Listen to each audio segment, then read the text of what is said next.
मी ही जी figure draw केली ही rigid flange कपलिंगची figure आहे. Rigid flange कपलिंगची figure आहे. आता या रिजिड फ्लॅंज कपलिंग मध्ये काय काय आहे हे सांगतो. बघा इथं हा इनपुट शाफ्ट आहे. इनपुट शाफ्ट इथपर्यंत. याच्या पुढे हा आउटपुट शाफ्ट आहे. रिजिड कपलिंग असल्यामुळे दोघांच्या मध्ये मिस अलाइनमेंट अजिबात नाहीये. काय म्हणलं मी? दोघांच्या मध्ये मिस अलाइनमेंट अजिबात नाही आहे. हा इनपुट शाफ्ट आहे, हा आउटपुट शाफ्ट आहे. आता या शाफ्ट वरती काय केले दाखवतो. इथं या बाजूला एक फिगर काढून दाखवतो म्हणजे तुमच्या लक्षात येईल.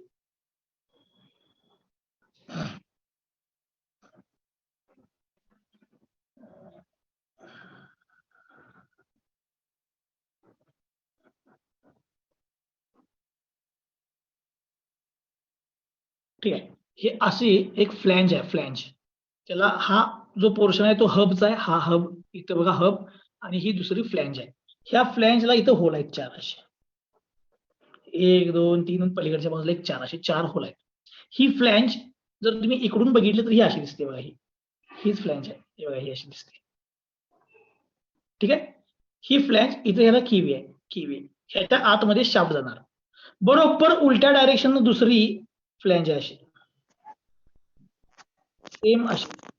इथं बघा हे दोन 1 2 3 4 आणि इकडच्या बाजूने एक शाफ्ट येणार. इकडच्या बाजूने एक शाफ्ट येणार. ह्या दोन फ्लॅंज एकमेकाच्या जवळ घेणार मी आणि हे होल मॅच करून मी काय केलं बघा इथं बोल्ट लावलेत. बोल्ट. ठीक आहे. म्हणजे ही ड्रायव्हरची फ्लॅंज आहे. ही ड्रिव्हरची फ्लॅंज आहे. ही फ्लॅंज इथं एका शाफ्ट वरती माउंट केली. इथं शाफ्ट आहे हा शाफ्ट याच्यामध्ये इन्सर्ट करायचा. तसंच ड्रिव्हन शाफ्ट त्या बाजूने येणार आणि ह्या दोन फ्लॅंज एकमेकाला कनेक्ट करायच्या. कनेक्ट करताना हे सगळे होल मॅच करायचे आणि त्याला बोल्टिंग करायचं. मग इकडच्या व्ह्यूनी बघितलं तर ही फ्लॅंज कशी दिसते ते दाखवले. हा शाफ्टचं होल, हे हबचा आउटर डायमीटर आणि ही बाहेरची जी प्रोटेक्टिव्ह लेअर आहे हे त्याचे दोन. ठीक आहे. आता याच्यामध्ये काय काय आहे बघा. एक म्हणजे ड्रायव्हर शाफ्ट. ही की आहे बघा की. या कीनी या फ्लॅंजला कनेक्ट केले. या फ्लॅंजला. ही फ्लॅंज इथं आहे बघा. ही फ्लॅंज. ओके. ही फ्लॅंज आहे इथं. याचा सेक्शनल व्ह्यू आहे हा. म्हणजे ड्रायव्हर शाफ्ट हा या फ्लॅंजला थ्रू की इथं कनेक्ट केलाय. थ्रू की म्हणजे ड्रायव्हरची म्हणजे ह्या ड्रायव्हिंग शाफ्टची पॉवर ह्या फ्लॅंजला ट्रान्सफर झाली थ्रू की. आता ही फ्लॅंज या बाजूच्या फ्लॅंजला बोल्टिंगनं कनेक्ट केले बघा. म्हणजे हे एकमेकाच्या जवळ घेणार मी, होल मॅच करणार आणि तो बोल्टिंग करून घेणार. ह्याच्यामध्ये एक नट बोल्ट टाकणार. म्हणजे ह्या फ्लॅंजची पॉवर ह्या फ्लॅंजला ट्रान्समिट होणार. बघा ह्या फ्लॅंजची पॉवर ह्या फ्लॅंजला ट्रान्समिट होणार. मग ह्या फ्लॅंज कडून थ्रू की इथं की आहे बघा. थ्रू की ह्या शाफ्टला पॉवर ट्रान्समिट होणार. म्हणजे ही पॉवर ट्रान्समिट होताना कशी ट्रान्समिट झाली बघा. शाफ्ट कडून कीला, की कडून फ्लॅंजला, एका फ्लॅंज कडून थ्रू बोल्ट दुसऱ्या फ्लॅंजला, दुसऱ्या फ्लॅंज कडून की थ्रू दुसऱ्या शाफ्टला. म्हणजे एका शाफ्टची दुसऱ्या शाफ्टला काय झाली पॉवर ट्रान्समिट झाली. तुम्हाला मॅक्सिमम केसमध्ये ह्या अशा टाईपच्या फ्लॅंज कपलिंग बघायला मिळतील. जे मागच्या वेळेला स्लीव्ह कपलिंग होतं तर तुम्ही मोस्ट ऑफ द टाइम जर बघायला गेला तर तुम्हाला असे फ्लॅंज कपलिंग बघायला मिळतील. मग आता या फ्लॅंज कपलिंग मध्ये काही डायमेन्शन्स आहेत. कुठले कुठले डायमेन्शन्स आहेत ते सांगतो.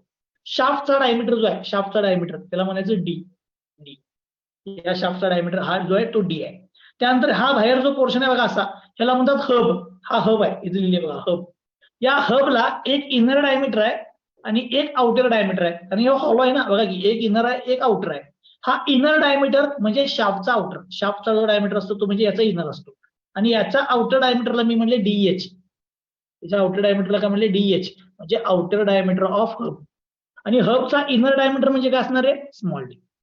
हबचा इनर डायमीटर म्हणजे काय असणार स्मॉल डी आणि हबचा आउटर डायमीटर म्हणजे काय असणार डीएच. ठीक आहे. हे झालं हब बद्दल. त्याच्यानंतर बघा हे परफेक्ट अलाइन साठी या हबला इथं एक एक्सटेंडेड पोर्शन आणला. एवढा एक्सटेंडेड पोर्शन आणि हा याच्या इथं थोडस कट केलेला पोर्शन असतो त्याच्यामध्ये तो इन्सर्ट होतो. म्हणजे एक्सटेंडेड पोर्शन हा याच्या रिसेस पोर्शन मध्ये इन्सर्ट होणार. त्यानंतर इथं एक बोल्ट टाकलाय. बोल्ट. त्या बोल्टला इथं एक होल बनवायला पाहिजे ना असं इथं होल. हे बघा इथं बनवले होल. हे होलचा जो डायमीटर आहे त्याला म्हणले D1. म्हणजेच जो फ्लॅंज आहे त्या फ्लॅंज वरती बोल्टिंग करण्यासाठी जे होल बनवले हे म्हणजे हे होल, या होलचा डायमीटरला काय म्हणले मी D1. त्यानंतर इथं एक प्रोटेक्टिव्ह लेअर आहे, म्हणजे बोल्ट जर तुटला तर शाफ्ट कसं असते रोटेटिंग, म्हणजे फ्लॅंज रोटेटिंग असते, त्यावेळेला हा बाहेर सेंट्रिफ्युगल फोर्सनी बाहेर जाऊन इंजुरी होऊ नये म्हणून एक प्रोटेक्टिव्ह लेअर असते, ती एक्सटेंड केलेली असते, त्यामध्ये प्रोटेक्टेड टाईप फ्लॅंज कपलिंग. ठीक आहे, म्हणजे बोल्ट तटून इथंच पडावा. ठीक आहे, याला म्हणतात प्रोटेक्टेड लेअर. त्या प्रोटेक्टेड लेअरची थिकनेस घेतली मी T1. अजून एक दुसरं महत्वाचं काय आहे, ही फ्लॅंज आहे की नाही, ही फ्लॅंज याची थिकनेस ही मी घेतल्या T. या बाजूला घ्या नाहीतर या बाजूला घ्या, कुठल्याही बाजूला घ्या, ती थिकनेस घेतलेली आहे मी T. आणि प्रोटेक्टिव्ह लेअरची पण अशी थिकनेस मी ठेवली आहे T. त्यानंतर हा जो हब आहे, हब, त्या हबची इथून म्हणजे इथून इथपर्यंतची लेंथ, हबची लेंथ मी म्हणलं LH, म्हणजे लेंथ ऑफ हब. तसंच या बाजूला पण लेंथ ऑफ हब. मी सगळे डायमेन्शन पुन्हा एकदा रिपीट करतो. ठीक आहे, बघा. शाफ्टचा आउटर डायमीटर D, हबचा इनर डायमीटर म्हणजे पण D, हबचा आउटर डायमीटर म्हणजे DH, हबची लेंथ म्हणजे LH, फ्लॅंजची थिकनेस म्हणजे T. फ्लॅंज वरती आपण कपल करण्यासाठी जे होल बनवले, होल, त्या होलचा डायमीटर म्हणजे D1, प्रोटेक्टिव्ह लेअरची थिकनेस T1. हे बाळांनो एवढे डायमेन्शन जर तुम्ही शोधले तर तुमचं बाळांनो रिजिड फ्लॅंज कपलिंगचं डिझाइन झालं. नॉर्मली रिजिड फ्लॅंज कपलिंग हे जर परफेक्ट अलाइनमेंट असेल तर आणि तरच यूज करतात. सगळ्यांना फिगर समजले काय आहे ते, म्हणून मुद्दाम मी इथं 3D मध्ये पण दाखवले. इथे एक शाफ्ट असणार, इकडे एक शाफ्ट असणार, थ्रू की ह्याला पॉवर येणार, ह्याची बोल्टिंग थ्रू इकडे जाणार, ह्याची त्या पुन्हा की थ्रू शाफ्टला जाणार, त्याला म्हणतात फ्लॅंज कपलिंग. ह्या फिगर मध्ये जर काय डाऊट असेल तर विचारा, नाहीतर मग मी आता डिझाईन प्रोसिजर कडे जाणार आहे. फिगर मध्ये जर काय डाऊट असेल तर विचारा.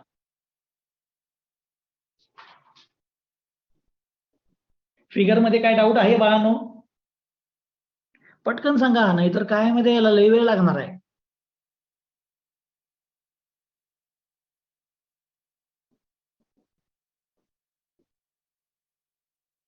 अरे बोलणार आहे का कोण?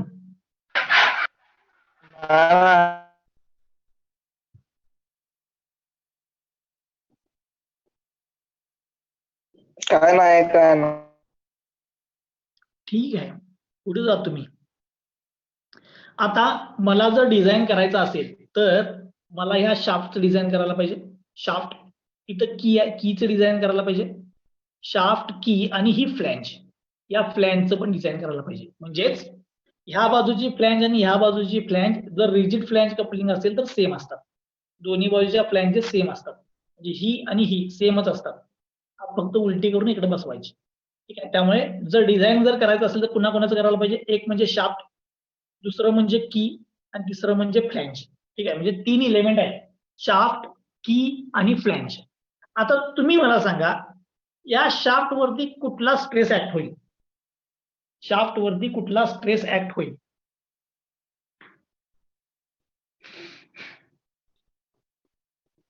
शाफ्ट वरती कुठला स्ट्रेस ऍक्ट होईल? शेअर. शिअर, का? कारण तिथं टॉर्क ट्रान्समिट करायला आहे. त्यामुळे अगोदर जे मगाशी आपण डिझाईन बघितलं मागच्या टाईप मध्ये, ते आहे तसंच डिझाईन येणार. त्यामुळे मी पटकन लिहितो ते. एक, डिझाईन ऑफ शाफ्ट.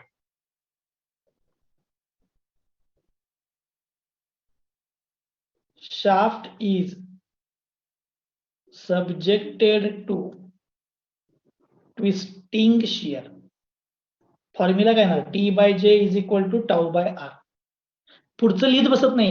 जे म्हणजे π/32 d⁴, r म्हणजे d/2, त्यातनं d ची किंमत. फॉर्म्युल्यातनं तुम्हाला डायरेक्ट डायमीटर मिळते. त्या फॉर्म्युल्यातनं डायरेक्ट डायमीटर मिळते. करतो परत तुम्ही म्हणा अर्धवटच काय केलं. π/32 d⁴, शिअर स्ट्रेस तसा r म्हणजे d/2. त्या 2 ला हे कॅन्सल होईल, 16 येईल, 16 वर जाईल, 16t divide by pi d⁴ is equal to tau divide by D. यातल्या एका डी ला यातला डी कॅन्सल झाला, डी क्यूब. डी क्यूबला तिकडे घ्या, टाऊला इकडे घ्या. 16t divide by pi tau is equal to D cube. म्हणजेच डी इज इक्वल टू काय आला? Cube root of 16t divide by pi tau. पण हे फक्त डिझाईन साठी लक्षात ठेवायचं, फॉर्म्युला ह्यो डायरेक्ट तुम्हाला उत्तर मिळते, हे लक्षात ठेवायचं नाही मधलं काय, हा प्रॉब्लेमसाठी. आणि जर डिझाईन विचारलं तर डायमीटर काढून दाखवायचं. शाफ्ट डायमीटर मिळाला. इथं माझी पहिली स्टेप संपली. शाफ्ट डायमीटर मिळाला, पहिली स्टेप संपली.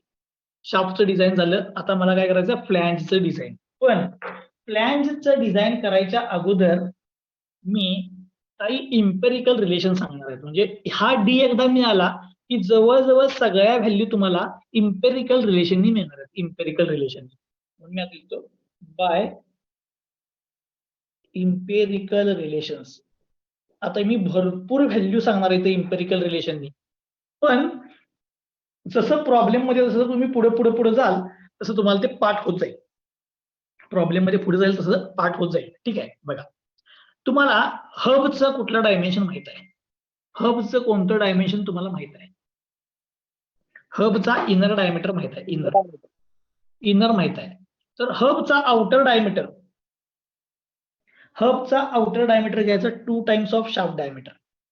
हबचा आउटर डायमीटर किती घ्यायचा? 2 टाइम्स ऑफ शाफ्ट डायमीटर. हे पहिलं इम्पेरिकल रिलेशन. त्यानंतर हबची लेंथ, हबची लेंथ ही 1.5 टाइम्स ऑफ शाफ्ट डायमीटर घ्यायची. 1.5 टाइम्स ऑफ शाफ्ट डायमीटर. हे परत एकदा सांगतो, मी 6 ते 7 इम्पेरिकल रिलेशन लिहिणार आहे. हे प्रॉब्लेम सॉल्व्ह करताना तुम्हाला पाठ होऊन जातील. ठीक आहे. हबच्या diameter 2 times of shaft diameter. हे शाफ्टचा डायमीटर मी फॉर्म्युल्याने काढलाय. तो मिळाला की हबचा डायमीटर मिळवायचा. Length of hub 1.5 times of diameter. त्याच्यानंतर जरा लक्ष द्या, एक डायमेन्शन इथे लिहिलेलं नाही मी, आता ऍड करतो. इथून इथपर्यंतचा डायमीटर ह्यालाच म्हणतात पीसीडी. त्यालाच म्हणतात पीसीडी, पीच सर्कल डायमीटर. म्हणजे हे जे होल आहेत की नाही, हे होल सगळे होल, या सगळ्या होलचा डायमीटर. हे बघा, हे होलचा डायमीटर ह्या त्याला म्हणतात PCD. PCD is equal to 3 times of shaft diameter घ्यायचा. PCD is equal to 3 times of shaft diameter. त्याच्यानंतर ही जी थिकनेस आहे, थिकनेस या फ्लॅंजची थिकनेस ती 0.5 टाइम्स ऑफ शाफ्ट डायमीटर घ्यायची.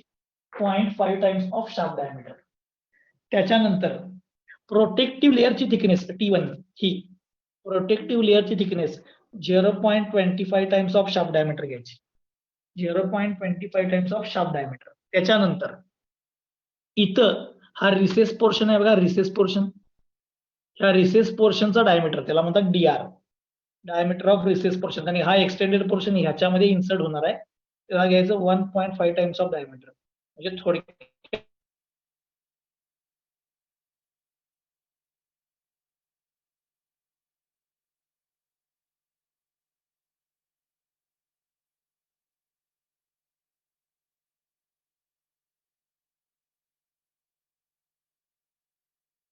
इथून इथपर्यंत डायमीटर. हा सहसा प्रॉब्लेम मध्ये कॅल्क्युलेट करायची गरज नसते, पण तुमच्यासाठी मी लिहून ठेवतो 4D + 2T1. ऍक्च्युअली तो 4D असतो, पण जर प्रोटेक्टिव्ह लेअर आली तर ते 2T1 येते. ह्या बाजूची प्रोटेक्टिव्ह लेअर प्लस त्या बाजूची protective layer. 4D outer diameter 4D. पण हे सहसा कॅल्क्युलेट करायला लागत नाही का, ते तुम्हाला मी प्रॉब्लेमच्या वेळी सांगतो. एवढे इम्पेरिकल रिलेशन वरून मला ह्याचे सगळे डायमेन्शन मिळाले, फक्त बोल्टचा मिळाला नाही. फक्त बोल्टचा, बाकी सगळे डायमेन्शन मिळवले. मी पटपट सांगतो. हबचा diameter 2 times of shaft diameter. हबची length 1.5 times of shaft diameter. Pitch circle diameter म्हणजे होलचा diameter 3 times of shaft diameter. त्यानंतर शाफ्टची सगळ्या हबची थिकनेस, हबने फ्लॅंजची thickness 0.5 times of shaft diameter. T1 protective लेअरची thickness 0.25 times of diameter. DR recess पोर्शनचा diameter 1.5 times of diameter, shaft diameter. आणि आउटर डायमीटर 4D. जर प्रोटेक्टिव्ह लेअर आली तर प्लस 2T1. हे इम्पेरिकल रिलेशन आहेत. म्हणजे मला सगळे डायमेन्शन मिळाले. शाफ्ट फक्त मी डिझाईन न काढला, बाकी सगळे इम्पेरिकलनी शोधले. आता इम्पेरिकलनी शोधले याचा अर्थ सेफ आहेत, हे सगळे सेफ आहेत. इम्पेरिकलनी म्हणजे ते सगळे काय आहेत बाळांनो, सेफ आहेत का नाहीत आपल्याला माहित नाही, ते चेक करायला पाहिजे. म्हणजे डायमेन्शन तर मिळाले, पण डिझाईन प्रोसिजर प्रमाणे स्ट्रेस कॅल्क्युलेट करायला पाहिजे. ठीक आहे, म्हणून मी आता याच्या पुढची स्टेप लिहिणार आहे, डिझाईन ऑफ हब. हा हब डिझाईन करणार आहे. Second, design of hub. Hub design करणार. आता जरा लक्ष द्या, जर असं महत्वाचं आहे इथनं पुढचं. हब मध्ये कुठला स्ट्रेस असेल तुम्ही सांगा. बघा विचार करा, हे वरचं सोडून द्या, हे वरचं सोडून द्या, फक्त एवढंच घ्यायचं, एवढंच, हे एवढंच घ्यायचं, एवढंच. हा हब आहे बघा, इथं आहे, हे हब आहे, हब एवढं. मग हा शाफ्ट रोटेट झाला तर तिची मोशन कुणाला ट्रान्समिट होणार किंवा टॉर्क कुणाला ट्रान्समिट होणार, हबला. आणि या हब कडून मग बोल्ट थ्रू तिकडे जाणार. म्हणजे थोडक्यात शाफ्ट बरोबर कोण रोटेट व्हायला लागलाय, हब पण रोटेट व्हायला लागलाय. पण हबचा हा एंड दुसऱ्या फ्लॅंजला कनेक्टेड आहे. म्हणजे एक एंड शाफ्टला कनेक्ट आहे, तो रोटेट करायला बघणार आणि दुसरा एंड त्याला अपोज करायला बघणार. म्हणजे हब इज सब्जेक्टेड टू काय असणार, हब इज सब्जेक्टेड टू काय असणार, टॉर्क. बरोबर, जेवढा शाफ्टकडे टॉर्क आहे तेवढा हबकडे असणार. म्हणजे हब इज सब्जेक्टेड टू काय असायला पाहिजे, टॉर्क. मी लिहितो, hub is subjected to torque. Torque म्हणजे twisting moment. Subjected to twisting moment आहे. मग ट्विस्टिंग मोमेंटचा फॉर्म्युला काय, T by J is equal to tau by r. T by J is equal to tau by r. T म्हणजे torque, torque म्हणजे power वरून जो आला असेल तोच टॉर्क इथे लिहायचा.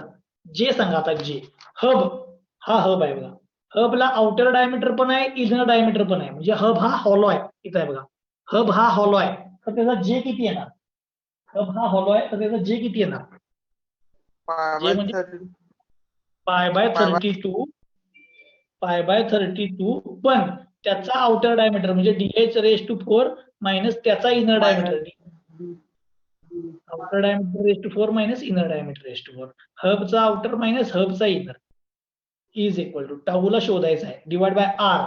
आर म्हणजे काय तरी आउटर डायमीटरचा हाफ, डीएच डिवाइड बाय 2.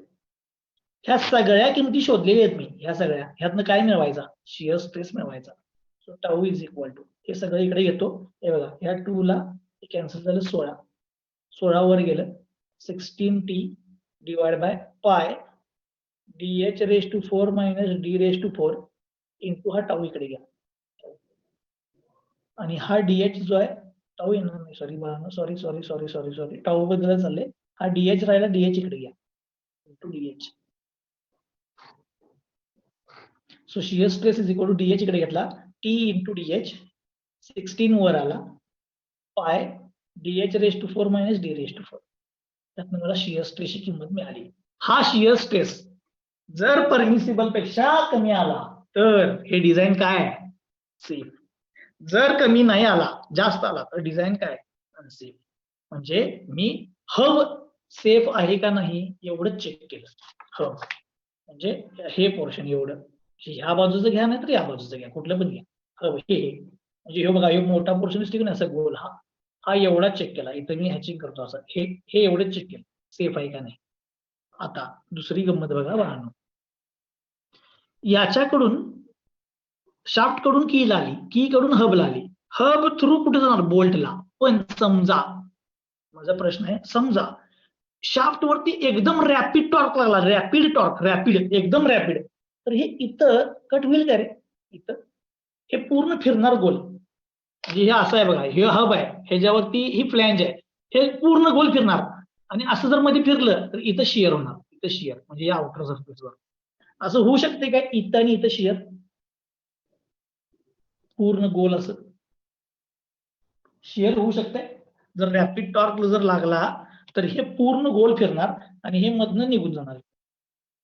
ठीक आहे, ह्याला म्हणतात shear failure of hub at junction. आता जंक्शन म्हणजे काय, ही फ्लॅंज आहे आणि हा हब आहे, ह्या दोघांचा हे जंक्शन आहे. ह्या जंक्शनला हे फेल होऊ शकते, हे फेल होऊ शकते. ठीक आहे, त्यामुळे मी इथं मेन्शन करतो, हब साठी चाललंय हे. Shear failure of hub at junction, जंक्शनचं फेल्युअर पाहिजे मला. आता जंक्शनला जे फेल होणार आहे तो ट्विस्टिंग मुळे होणार का डायरेक्ट शियर होणार, तो ट्विस्टिंग मुळे होणार का डायरेक्ट शियर होणार.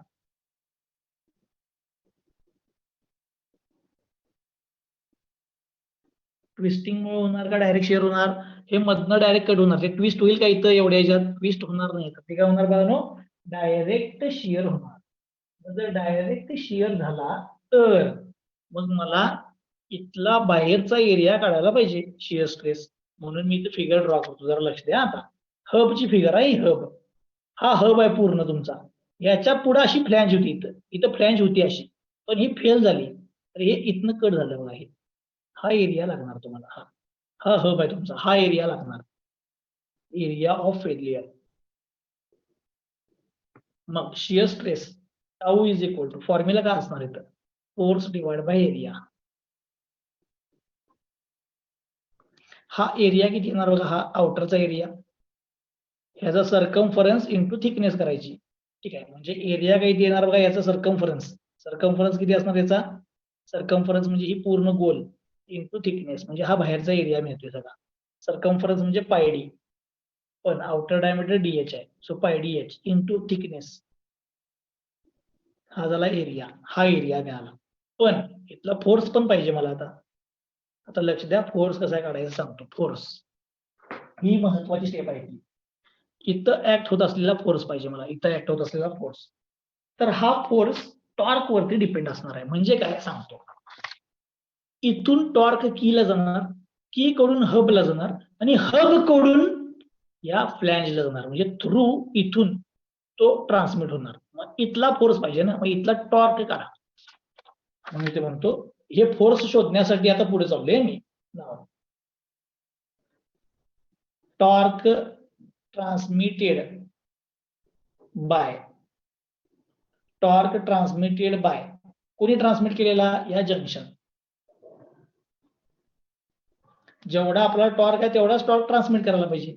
टॉर्क कसं काढतोय आपण, फोर्स इंटू रेडियस. इथं असलेला फोर्स इंटू त्याची मला रेडियस घ्यायला पाहिजे. रेडियस म्हणजे हे डिस्टन्स, इथून इथेपर्यंत distance. So force is equal to, radius काय येणार बघा, डीएच चा हाफ. टॉर्क तसंच राहणार, हे इकडे शिफ्ट करा. So force is equal to 2t divide by DH. हा फोर्स मिळाला. कुठं, या जंक्शन वरचा फोर्स. ह्या फोर्सची किंमत इथं पुट करा, त्याला ए म्हणतो. पुट इन ए, म्हणजे shear stress is equal to, जंक्शनचा shear stress is equal to काय आला, force 2t divide by DH into pi DH into t. हा एरिया तसाच राहिला. So 2t divide by pi DH square into t. Shear stress मिळाला. कुठला, जंक्शनचा. हा shear stress जंक्शनचा calculate करायचा. जर शिअर स्ट्रेस जर परमिसिबल स्ट्रेस पेक्षा कमी आला तर तुमचं डिझाईन काय आहे, सेफ आहे, नाहीतर अनसेफ. ठीक आहे, बघा मी परत एकदा सांगतो, ही स्टेप लय महत्वाची आहे. ह्या मागचा प्रॉब्लेम मधल्या 2 स्टेप मी आहे तसे घेणार आहे, कीचं डिझाईन आणि शाफ्टचं डिझाईन. फक्त फ्लॅनचं डिझाईन हे लय इम्पॉर्टंट आहे. त्यातला हब वेगळा केला, सब्जेक्टेड टू ट्विस्ट, हे सोपंच आहे, हाय तसं सोडवलं. पण हे जंक्शन लय महत्वाचं आहे. जंक्शन म्हणजे इथं जर फेल झालं तर, मी याचा एरिया तुम्हाला दाखवला, तो एरिया इथं आहे बघा, आउटर सरफेसचा. मग शिअर स्ट्रेस इथला कसा काढणार मी, force divide by area. Area circumference into thickness, area मिळाला. फोर्स कसा काढणार, इथं टॉर्क ट्रान्समिट किती केलाय, फोर्स इंटू रेडियस, त्याच्यावरनं तिथला फोर्स मिळवला, आणि या फोर्सची किंमत इथं काय, हा शिअर स्ट्रेस मिळाला. ही स्टेपच अवघड आहे. ठीक आहे, ह्या प्रॉब्लेम म्हणजे ह्या टाइप मधली हीच स्टेप फक्त अवघड आहे, बाकी सगळं बाळानं सोपं आहे. ठीक आहे, हे बाळानं झालं डिझाईन ऑफ हब. इथं हब माझं सेफ आलं, म्हणजे हब झाला, म्हणजे थोडक्यात माझं हे सगळं झालं. आता हे डिझाईन करायचं आहे मला, हे म्हणजे कोण, बोल्ट. Design of bolt. आता जरा फक्त मी एक प्रश्न विचारतो. हे बघा, ही पहिली फ्लॅंज आहे तुमची, पहिली फ्लॅंज, ही दुसरी फ्लॅंज, अशा 2 फ्लॅंज एकमेकाला कनेक्ट केल्यात, आणि दोघांच्या मध्ये तुम्ही बोल्ट लावलाय, हाफ बोल्ट. एक रोटेट व्हायला लागले, असं रोटेट व्हायला लागले, म्हणजे रोटेट व्हायला लागलं तर दुसऱ्या काय करणार, त्याला अपोज करणार. अपोज केला तर हे मधनं काय व्हायला पाहिजे, कट. हे मधनं कट झालं म्हणजे बोल्ट मधनं तुटणार. बोल्ट काय होणार, मधनं तुटणार. कुठं ते दाखवतो, हे बघा, ही फ्लॅंज रोटेट व्हायला बघणार, ही त्याला अपोज करायला बघणार, आणि हे बोल्ट मधनं तुटणार.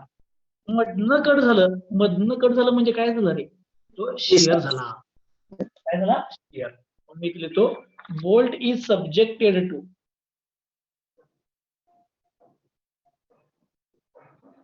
Direct shear. मी आता डायरेक्ट शिअर लिहिले. आपल्याकडे शिअर दोन टाईपचे आहेत, एक डायरेक्ट आणि एक ट्विस्टिंग. असं ट्विस्ट होऊन तुटलं काय नाही, हे मधनं डायरेक्ट कट झालं, म्हणजे काय झाला, डायरेक्ट शिअर झाला. मग जर डायरेक्ट शिअर जर झाला असेल तर डायरेक्ट शिअरचा मला फॉर्म्युला लिहायला पाहिजे.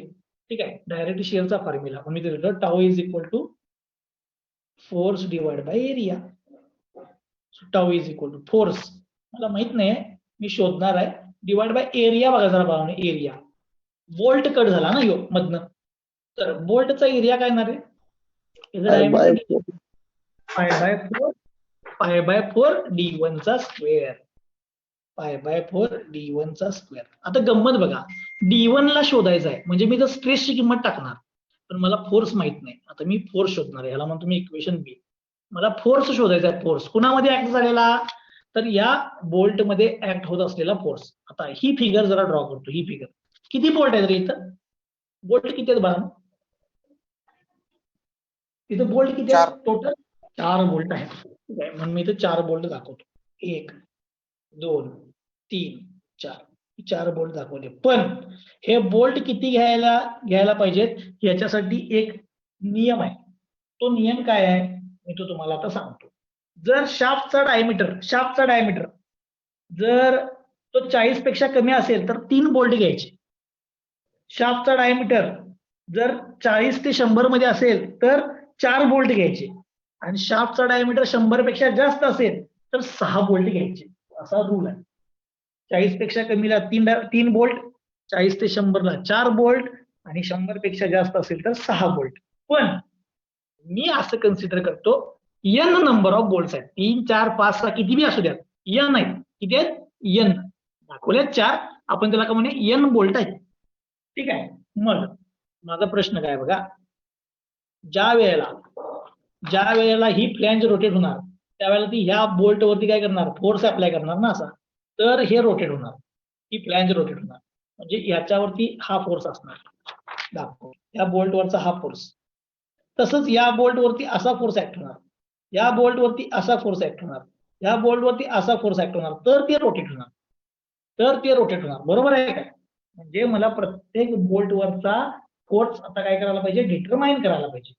मग प्रत्येक बोल्ट वरचा फोर्स कसा डिटरमाइन करायचा, मी आता ते सांगतो. ठीक आहे, आता तो फोर्स ला बाळानं मी म्हणतो पी. त्या फोर्सला मी काय म्हणतो, पी. म्हणजे जो फोर्स आहे त्याला म्हणतो मी पी. आता हा पी मला डिटरमाइन करायचा आहे. या पी ची जर मला व्हॅल्यू डिटरमाइन करायची असेल तर बघा, torque transmitted bye 1 bolt, torque transmitted bye bolt. एका बोल्टचा टॉर्क कसा काढणार आहे, एका बोल्टचा P into radius. P into, आता ही रेडियस म्हणजे काय बघा, ही रेडियस म्हणजे ह्या पीसीडीचा हाफ आहे ना, म्हणजे capital D divide by 2. Capital D divide by 2. मग टॉर्क ट्रान्समिट करताना एकच बोल्ट करेल का सगळे बोल्ट मिळून करणार टॉर्क ट्रान्समिट, सगळे बोल्ट करायला पाहिजे. त्यामुळे इथे किती बोल्ट आहेत,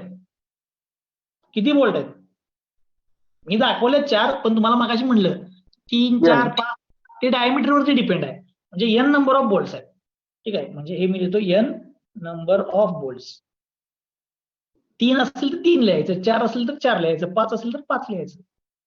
म्हणजे मला टॉर्क इज इक्वल टू हे मिळालं. पण आता एक माझा प्रश्न आहे, समजा शाफ्ट कडे 100 टॉर्क आहे, तर की किती ट्रान्समिट करणार आहे टॉर्क, शाफ्ट कडे 100 टॉर्क आहे तर की किती ट्रान्समिट करणार, 100 प्लॅन 100 सगळी 100च. म्हणजे बोल्टनं ट्रान्समिट केलेला टॉर्क पण शाफ्ट एवढाच आहे, म्हणजे हे माहित आहे मला. डी मला माहिती आहे, मी शोधलाय. नंबर ऑफ बोल्ट मला माहित आहे, ह्यात मला काय मिळाला, पी, म्हणजे एका बोल्ट वरचा फोर्स मिळाला बघा, एका बोल्ट वरचा फोर्स. त्यामुळे मला इथनं पी ची किंमत मिळते, पी इज इक्वल टू इकडे 2mt डिवाइड बाय dn मिळालं. ही किंमत बी मध्ये पुट करा, पुट इन बी मध्ये पुट करा. So tau is equal to फोर्सची किंमत काय आली, 2mt डिवाइड बाय dn, हा फोर्स मिळाला, डिवाइड बाय π/4 d1 आता इथं काय माहित आहे काय माहित नाही बघा. शिअर स्ट्रेस मटेरियल वरनं माहित असतोय, टॉर्क पॉवर वरनं मिळत्या, डी आपण इम्पेरिकल रिलेशन शोधलाय, एन म्हणजे नंबर ऑफ बोल्ट्स मला माहित आहे. राहिला कोण? D1. यातनं मला कुणाचं उत्तर मिळालं? D1 चं मिळालं. D1 म्हणजे काय आहे? D1 म्हणजे काय? बोल्टचा डायमीटर. म्हणजे इथं किती डायमीटरचा बोल्ट लावायचा हे पण संपलं. बोल्टचा डायमीटर मिळाला. तिसरी स्टेप संपली. राहिलं लास्ट, डिझाईन ऑफ की. कोणाचं डिझाईन करायचं? कीचं डिझाईन करायचं. की कशी घेणार तुम्ही? की कुठे आहे दाखवतो, इथं आहे बघा. हे बघा बाळा, ही की आहे. इथं पण आहे आणि इथं पण आहे. फक्त ही अशी का दाखवतात की लावताना ह्या बाजूच्या फ्लॅंजला वेगळी लावतात, ह्या बाजूच्या फ्लॅंजला वेगळी लावतात. ही तुमची की आहे. हे म्हणजे बी आहे, हाईट म्हणजे एच आहे. सांगा बी किती घेणार? D/4. एच किती घेणार? D/6. लेंथ किती घेणार? लेंथ, कीची लेंथ इथनं इथपर्यंत की पाहिजे ना. हे डिस्टन्स म्हणजे काय रे? LH. म्हणजे हबच्या लेंथ एवढी की पाहिजे. L is equal to LH. हे डायमेन्शन मिळाले मला. मग आता की मध्ये कुठले कुठले स्ट्रेसेस असतात? कॉम्प्रेशन आणि शिअर. कॉम्प्रेशनचा फॉर्म्युला काय? 2MT डिवाइड बाय शिअरचा formula 2MT divide by DBL. कॉम्प्रेशनचा formula 4MT divide by DHL. BH. 4MT divide by DHL. म्हणजे ही स्टेप मी ऑलरेडी सोडवलेली आहे. ही स्टेप मी ऑलरेडी सोडवलेली आहे. फक्त राहिलं काय? हे इम्पेरिकल रिलेशन, या हबचं डिझाईन आणि बोल्टचं डिझाईन, हे एवढं नवीन आलं. आणि हे खरंच अवघड आहे. म्हणून मी तुम्हाला काय म्हटलं की याचा प्रॉब्लेम हा पेपरला असतोच, काय पण होते. हे पाठच करायचं. तुमचं 10 किंवा 12 मार्काची सोय होऊन जाते. पाठच करायचा. एक तर शाफ्ट नाहीतर हे दोन्हीपैकी काहीतरी येणार म्हणजे येणार. पेपरमध्ये 100% येते. पण आता कसं आहे, तुमचं कोविडमुळं जर समजा ठरलं पेपर जरा सोपा टाकूया, तर मग की वगैरे असलं काय तर पडेल सोपं म्हटलं. ठीक आहे, पण हे रेग्युलर प्रॉब्लेमला असतेच. निम्म्यापेक्षा जास्त पोर सोडूनच देतात. ऑनलाईन हे डिझाईन खरंच अवघड आहे. आता मी परत एकदा सांगतो बघा, परत एकदा सांगतो आणि मग मी थांबतो. उद्या आपण प्रॉब्लेम बघूया. 2 प्रॉब्लेम बघणार आहे उद्या मी. किती? 2. उद्या पण 2 तास ट्युशन असणार. 2 प्रॉब्लेम. फक्त जरा बघा मी प्रोसिजर परत सांगतो. हे काय? हे माहित आहे तुम्हाला. सब्जेक्टेड टू ट्विस्ट शाफ्टचं डिझाईन झालं. गंमत कुठं येतं? हे फ्लॅंज, हब.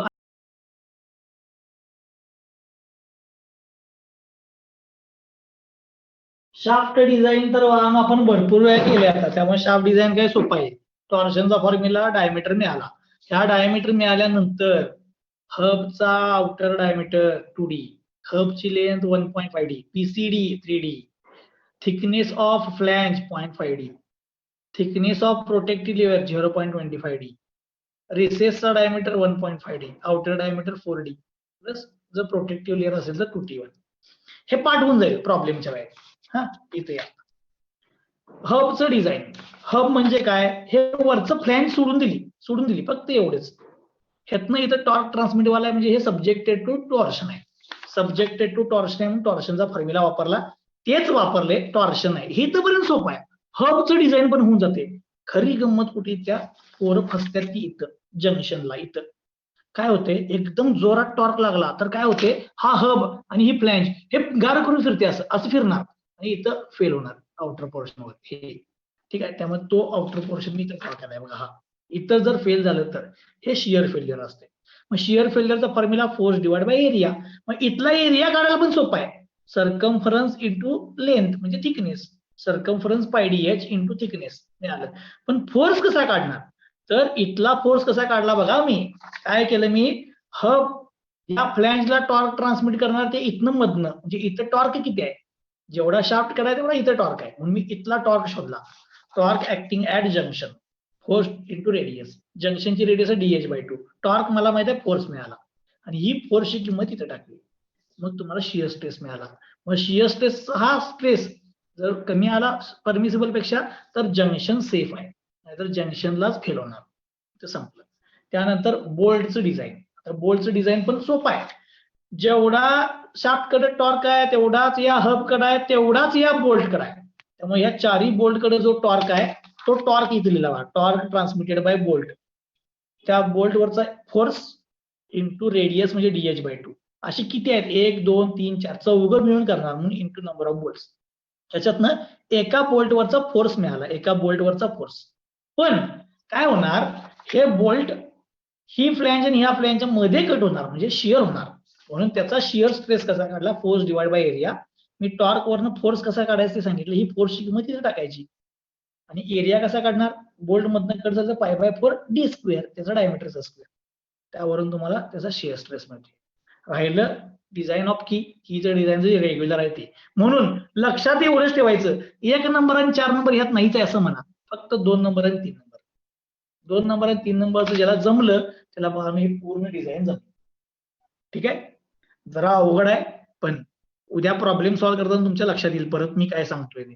2-4 प्रॉब्लेम सॉल्व्ह केले की मग ते पाठवून जाते. ठीक आहे, आता तुम्हाला बघा ह्याच्यामध्ये काही डाऊट असेल तर विचारा.